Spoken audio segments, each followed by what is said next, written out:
दोस्तों नमस्कार, मैं हूं आर्किटेक्ट अशोक गोयल और आर्किटेक्चर एंट्रेंस के जेईई पेपर 2 के लिए और नाटा के लिए मैं आपको कुछ इस तरीके के सुझाव देने जा रहा हूं जो आपके बहुत काम आने वाले हैं।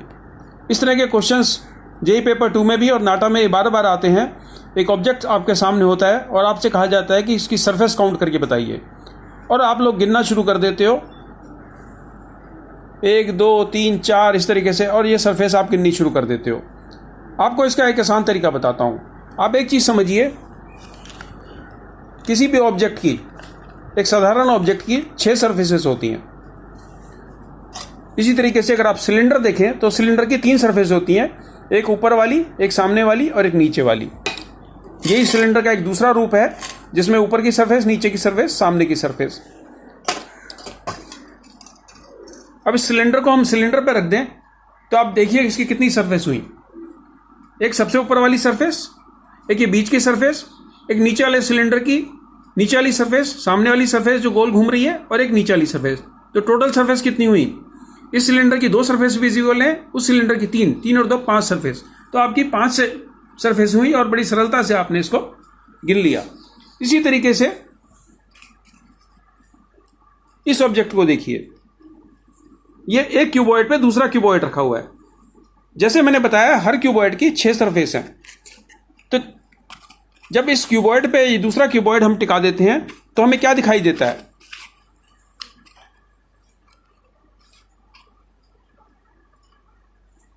हम नीचे वाले क्यूबॉइड की 6 सरफेस देख पाते हैं और ऊपर वाले क्यूबॉइड की 5 सरफेस देख पाते हैं, यानी 6 और 5 11 सरफेस। इस तरीके का आइसोमेट्रिक चित्र आपको दिखाई देगा एग्जाम के पेपर में, जो ये चित्र आपको दिखाई दे रहा है।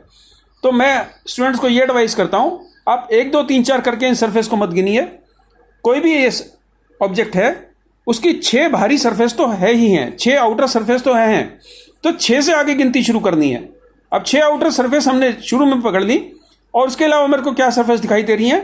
1 2 3 और 4, यानी 6 और 4 10। ऑप्शन इसके क्या दिखाई दे रहे हैं? ये अलग अलग ऑप्शन है, और ये 10 ऑप्शन इसका स्पष्ट रूप से क्लियर हो गया। इसी तरीके से आइए इस ऑब्जेक्ट को सॉल्व करने की कोशिश करते हैं। इस ऑब्जेक्ट में क्या हुआ, वही मैंने बात कही, 6 आउटर सरफेस को आप छोड़ दीजिए। उसके अलावा कितनी सरफेस आपको और दिखाई दे रही हैं? उसके अलावा आपको दिखाई दे रही हैं 2 सरफेस यहाँ, 2 नीचे, 2 इधर और 2 पीछे। तो टोटल कितनी हो गई? 8 और 6 14। करेक्ट ऑप्शन इसका हो गया 14। इस तरह के ढेरों सवाल हमने अपनी इन किताबों में दी हैं 1100 सैंपल क्वेश्चन में। अब ये देखिए, इसी तरह का मैं और ऑब्जेक्ट आपको दिखा रहा हूं। ये ऑब्जेक्ट को देखिए।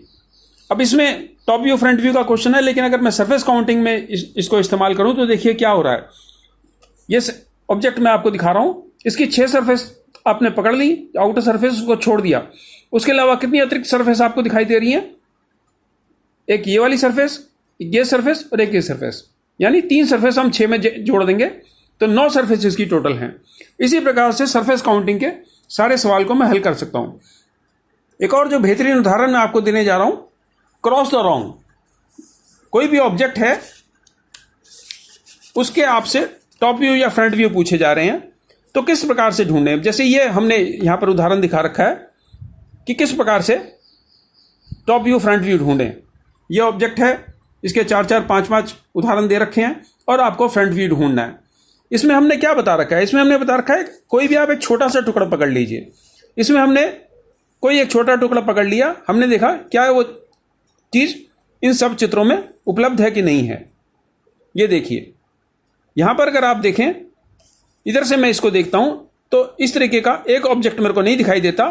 मेरे को दो ऑब्जेक्ट दिखाई दे रहे हैं, 2 रेक्टेंगल दिखाई दे रहे हैं, एक ये वाला और एक ये वाला। ये रेक्टेंगल कितने चित्रों में है ना? इसमें है, इसमें एक रेक्टेंगल है, इसमें भी छोटा एक रेक्टेंगल है, इसमें भी छोटा एक रेक्टेंगल है, और सिर्फ ये चित्र है जिसके अंदर ये 2 रेक्टेंगल मेरे को दिखाई दे रहे हैं। यानी बड़ी सरलता से मैंने ढूंढ लिया कि ये ऑब्जेक्ट का जो सही आंसर है वो ऑप्शन डी है।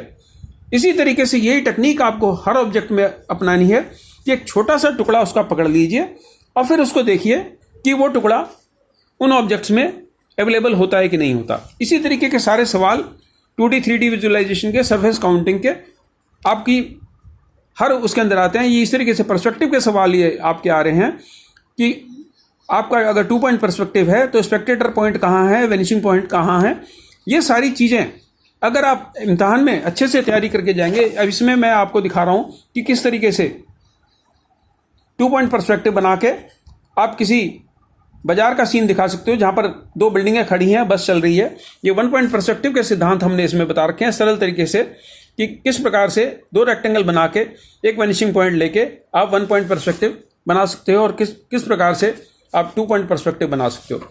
ये बहुत ज़रूरी है कि अगर आप ये सारी ट्रिक्स सीख के जाते हो, ये सारी ट्रिक्स अगर आपको आती हैं। अब ये उसी प्रकार का प्रश्न है जिसमें आपसे पूछा जा रहा है कि गिवन ऑब्जेक्ट का आपको टॉप व्यू बताना है, तो वही तरीका आपको इसमें अपनाना है कि ऊपर में आपको क्या दिखाई दे रहा है और सबसे सिंपल जो भी आइटम आपको दिखाई दे रहा है उसको पकड़ने की कोशिश कीजिए। अब ये देख लीजिए, इसके अंदर ये एक आपको टेपर्ड सरफेस दिखाई दे रही है। अगर मैं ऊपर से देखूंगा तो मेरे को एक साबुत रेक्टेंगल दिखाई देगा। इतना लंबा रेक्टेंगल देख लीजिए, इन 4 चित्रों में से किस में है। इसमें इस तरह का रेक्टेंगल नहीं है, ये आउट हो गया। इसमें रेक्टेंगल नहीं है, ये आउट हो गया। बचे ये 2। अब इन 2 में देख लीजिए कि ये रेक्टेंगल आगे जाके खत्म हो रहा है कि आधे रास्ते खत्म हो गया। इन 2 में देख लीजिए, ये आउट हो गया था, ये आउट हो गया था, ये 2 बचे थे। इसमें देख लीजिए ये रेक्टेंगल आधे रास्ते खत्म हो गया था, तो इसका करेक्ट ऑप्शन चौथे वाला हो गया।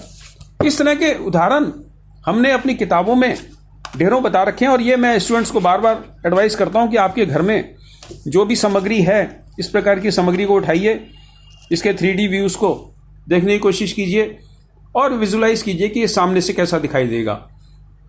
इसको ऐसे रख के देखिए, सामने से देखिए कैसा दिखाई देगा।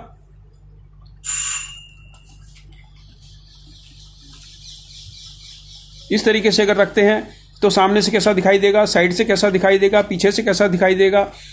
इसको इस तरीके से अगर रखते हैं तो किस प्रकार से दिखाई देगा। ये घर में पड़ी हुई ढेरों इस्तेमाल की चीज़ें जिनका आप रोज़मर्रा में इस्तेमाल करते हैं, उनसे आप काफ़ी कुछ सीख सकते हैं। 2 पॉइंट पर्सपेक्टिव बनाने का हमने इसमें किताब में तरीका बता रखा है।